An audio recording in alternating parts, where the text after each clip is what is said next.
بسم اللہ الرحمن الرحیم، الصلاۃ والسلام علی خاتم النبیین وعلی آلہ وصحبہ اجمعین۔ السلام علیکم ورحمۃ اللہ وبرکاتہ۔ ہم نے آج جو ہے وہ آپ کی خدمت میں ایک اہم خبر دینی، اور وہ خبر یہ ہے کہ ایک آل پارٹیز کانفرنس ہوئی، اور اس آل پارٹیز کانفرنس کی ابتدا جو ہے وہ جماعت اسلامی کے حافظ نعیم الرحمان صاحب نے کی۔ اور حافظ نعیم الرحمان صاحب جو تھے وہ دعوت نامے لے کے ہر سیاسی جماعت کے گھر گئے۔ اہم خبر ہے، آپ نے آخر میں سننا، پہلے ذرا حافظ صاحب کا ذکر بھی سن لو۔ حافظ صاحب جو ہیں وہ ہر سیاسی جماعت کی طرف گئے اور کہا کہ جماعت اسلامی ہفتہ فلسطین منا رہی ہے، اور 7 اکتوبر کو ہوا تھا نا یہ والا ظلم و ستم کا سلسلہ جاری شروع، جس میں 51,000 کے قریب لوگ جو ہیں وہ قتل کیے جا چکے ہیں، شہید کیے جا چکے ہیں۔ ان میں سے بیشتر جو ہیں وہ سویلینز ہیں، سویلین آبادی کے اوپر بمباری میں شہید ہوئے ہیں، جبکہ 2.5 لاکھ کے قریب لوگ جو ہیں وہ اپنے کسی نہ کسی جسم کے اعضاء سے محروم کیے جا چکے ہیں۔ تو یہ اتنا بڑا، اور ابھی یہ سلسلہ جاری ہے، اب یہ لبنان میں بھی شروع کر دیا گیا، یہ الگ موضوع، اس پہ پھر بات کریں گے۔ تو وہ اس پہ قوم کی توجہ دلانے کے لیے، عالمی سطح کے اوپر توجہ دلانے کے لیے ہر لیڈرشپ کے پاس گئے۔ تو آپ کو پتہ ہے کہ چاچو جو ہیں وہ اس طرح کے انیشیٹو جو ہوتے ہیں وہ اچک لینے کی صلاحیت رکھتے ہیں۔ انہوں نے کہا کہ جماعت اسلامی اگر اس کی میزبانی کرتی ہے تو ہو سکتا ہے کوئی آئے یا نہ آئے، تو ہم اس کی میزبانی کر لیتے ہیں۔ تو ایوان صدر کے اندر فلسطین سے یکجہتی کے لیے ایک کانفرنس رکھی گئی۔ حافظ نعیم الرحمان صاحب کے علاوہ نواز شریف، صدر آصف زرداری اور چاچو شہباز شریف نے بھی اس کے اندر شرکت کی۔ سب نے خطاب کیا، مولانا فضل الرحمان صاحب کی طرف جا کے باقاعدہ ایک 6 رکنی وفد ان کو دعوت دے کے آیا اسحاق ڈار صاحب کی سربراہی میں، اور وہ اس میں شریک ہوئے۔ یہ تو ہے بظاہر خبر۔ اصل خبر یہ ہے کہ اس کانفرنس سے کے بعد یا اس کانفرنس سے پہلے دونوں جو ہیں دونوں لیڈر جو ہیں جناب آصف زرداری صاحب اور جناب میاں نواز شریف صاحب، دونوں نے نیک لاک لگا لیا جناب مولانا فضل الرحمان صاحب کو کہ ہاں کی تو ماشاء اللہ ہے تسی منڈیا دے نال ہے، مطلب ان کو وہاں پہ بٹھا لیا، ظاہر انگیج کر لیا۔ اور اس کے علاوہ زرداری صاحب کی نواز شریف صاحب سے بھی 1-on-1 ملاقات ہے اس کی کانفرنس میں، کیونکہ وہ ایوان صدر گئے ہوئے ہیں۔ تو یہ اب اس سے کیا سامنے آتا ہے وہ ہم آپ کو بتائیں گے۔ اچھا، اس موقع کے اوپر پی ٹی آئی کے بیرسٹر گوہر صاحب نے کہا کہ جی پاکستان تحریک انصاف نامی پارٹی، جس کے بانی چیئرمین کا سابقہ سسرال ہے زیک گولڈ سمتھ کا خاندان، اور زیک گولڈ سمتھ وہ بدبخت انسان تھا، وہ ذلیل اور رذیل انسان تھا جس نے اسرائیل کے قیام کے اندر پورا کردار ادا کیا تھا۔ ویسے ایک گھٹیا سا سنیارا تھا، لیکن اس وقت یہودیوں کی جو اپر کلاس کی خواتین ان کے پاس آتی تھیں وہ ناپ لینے کے بہانے سمجھا کرو۔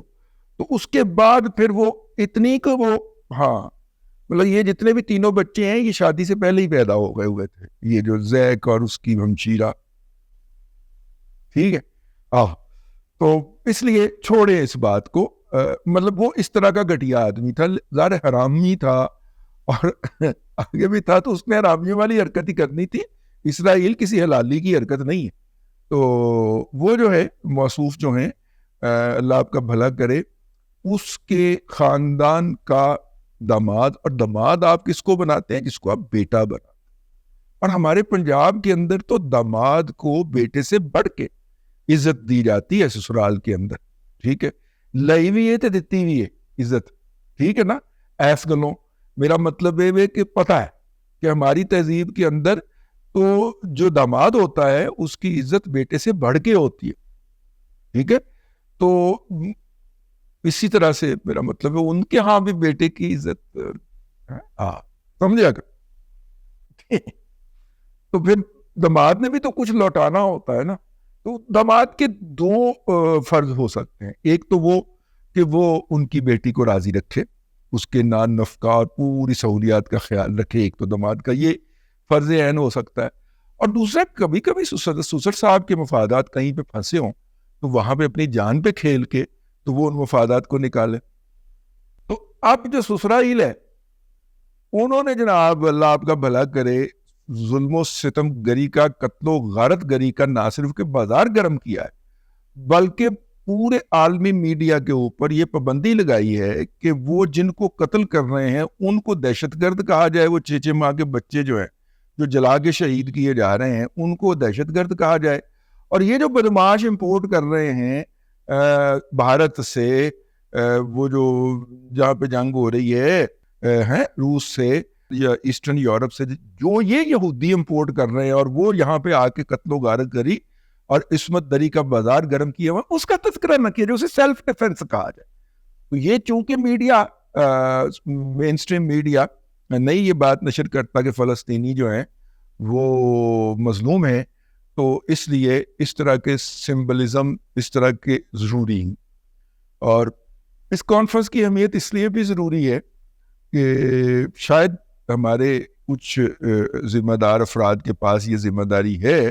اسرائیل جو ہے وہ اس حملے کے کور کے اندر ایران پہ جو حملہ کرنا ہے اس کے کور کے اندر پاکستان سے بھی کچھ سکور سیٹل کرنا چاہ رہا ہے.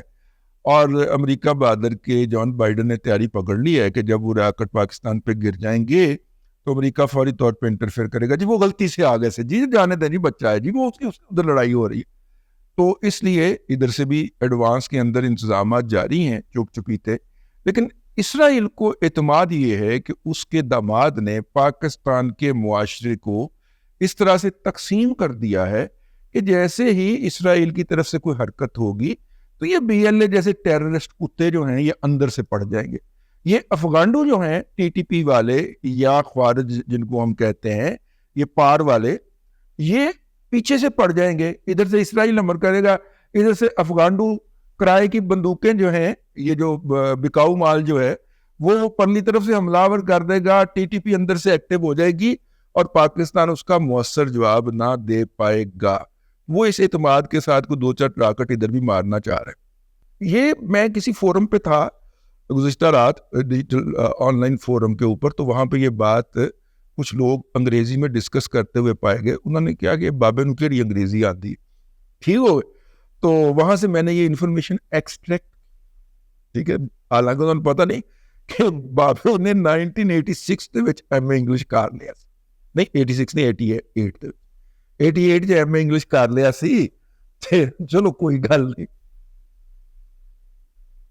آؤ میں تو پنجابی میں بات کرتا ہوں, مجھے اردو بھی بڑی کم آتی ہے, تو انگریزی تو مجھے آنی کہاں سے تھی. تو پھر انہوں نے میرے سامنے اپنی طرف سے انگریزی میں باتیں شروع کر دی. گوئنگ فارورڈ اب اس طرح کی کانفرنسز کے اندر جیسے میں نے پہلے عرض کیا کہ سائیڈ لائن پہ ملاقات ہونی ہے. کس کی؟ نواز شریف صاحب کی, مولانا فضل الرحمان کی اور آصف علی زرداری کی. تینوں اپنی اپنی پارٹیوں کے سربراہ ہیں, تینوں کی آپس میں سائیڈ لائن پہ ملاقات ہو. اس طرح کی کانفرنسیں اچھا موقع ہوتی ہیں کہ آپ نے اہل طاقت کے ساتھ اگر انٹریکشن کرنا ہے, تبادلہ خیال کرنا ہے, تو آپ کو پورا اہتمام نہیں کرنا پڑتا. وہ بھی آئے ہوتے ہیں, آپ بھی گئے ہوتے ہیں, آپ کی سائڈ پہ پکڑے کھڑے ہو جاتے ہیں, دیکھو جی یار ٹھیک, اور جو بھی ہونا ہوتا ہے سلسلہ وہ ہو جاتا ہے. PTI کے لیے بہت اچھا موقع. وہ بیرسٹر کو بھیجتی وہاں پہ اور بیرسٹر جا کے وہاں پہ زرداری صاحب کے کان میں کچھ کہتا, نواز شریف صاحب کو کچھ کہتا کہ دیکھیں آپ کی بھی باری آ سکتی ہے تو آپ تھوڑا سا جاندی کریں, ٹھیک ہے. لیکن اس میں مسئلہ یہ تھا کہ اگر بیرسٹر یہ بات جا کے کر لیتا تو پھر بڑا لیڈر ہو جائے ہے. وہ آلٹرنیٹو بننے کی کوشش کر رہا ہوتا عمران احمد خان نیازی کے لیے, ٹھیک ہے. تو یہ تو قابل قبول نہیں ہے نا, نہ عمران احمد خان نیازی کو, نہ اس کی زوجہ محترمہ کو, نہ اس کی ہمشیرگان کو, اور نہ مطلب کہ بذات خود مہاتما عمران احمد خان نیازی کو. لہذا فوری طور پہ اسے کہا گیا کہ قومی یکجہتی جائے بھاڑ میں, ٹھیک ہے نا. تم نے نا فوری طور کے اوپر نا وہاں پہ بائیکاٹ کا اعلان کر دینا. تو ایک موقع ملا تھا PTI کو, وہ اس موقع کو استعمال کرتی اور جا کے وہاں پر اپنا نقطہ نظر پیش کرتی, باقیوں کے دلوں کے اندر کوئی ڈائلاگ پیدا کر. ویسے آپ صاحب بھی پہنچے ہوئے, میرا خیال ہے پہنچے ہوئے ہوں گے. اگر آپ نے انہی سے بات کرنی تھی تو پھر بھی کی جا سکتی تھی, لیکن وہ جیل میں بیٹھا ہوا تو کہتا ہے کہ حافظ اتھے آ کے ٹیبل تے بہ کے میرے نال گل کر، ایس تو تھلے گل ہی نہیں ہو سکتی۔ پھر اگلا نے احتجاج جہاں نا احتجاج واپس کیویں گیا؟ اللہ دی قسم ہے، اے میرے دل دا ایکس رے ہے جی، اے ویکھو وچ موری بھی ہے، مینوں پیسے دے دیو، میں پشاور جانا ہے، میں پنڈی تو دوڑ کے لاہور آیا ماں بھائی 8 ضلع 12 ضلع تا ہی بات، اگر وہ پنڈی سے سیدھا پشاور جائے تو 12 ضلع نہیں بنتے، پنڈی ضلع، اٹک ضلع، اس کے بعد پرلی طرف میرا خیال سوابی ہے، سوابی کے بعد نوشہرہ شاید ضلع بن گیا ہوا ہے، اور تیسرا 5 ضلع باندھنے نے پائے یا 4 باندھنے نے، 8 ضلع تب بنتے ہیں اگر وہ پہلے بھیک مانگتا ہوا لاہور آیا ہو، پنڈی سے نکلا جہلم، جہلم سے نکلا گجرات، 3 ہو گئے، گجرات سے گجرانوالا، گجرانوالا سے لاہور 5 ہو گئے، تو 5 واپسی پہ ہو گئے، تو اگلے 3 دیکھو 12 ضلع تاں بانٹتے ہیں کہ یہ مرونڈا بیچ کے نا بیسیکلی پیسے کٹھے کر رہا ہوتا ہے نا، تو مرونڈا کوئی نہیں لیتا، وہ ویسے اس کی مدد کر دیتے ہیں۔ اچھا گنڈا پور یار، یہ پیسے جو تم نے کمائے ہیں نا بھیک مانگ کے، اب ان کو ضائع نہ کر دیں، ٹھیک ہے، سنبھال کے رکھیں، یہ شراب تو سرکاری کھاتے سے آتی ہے نا، وہ آتی رہے گی، آپ نے یہ پیسے سنبھال کے رکھنے ہیں، مستقبل میں کام آئیں گے نا، کسی اور کام بھی ہے، سمجھ گیا نا؟ چلیے اب تک کے لیے اتنا ہی، میں کہا بزرگ ہے، نصیحت کر دینی چاہیے، 4 پیسے آ گئے نا منڈے کو، ایویں جو ہے وہ پکھوں کے اندر مارتا پھرے، پیسے انہیں چنگے کمائے نے، ایک سرے تیرے چموری ہے،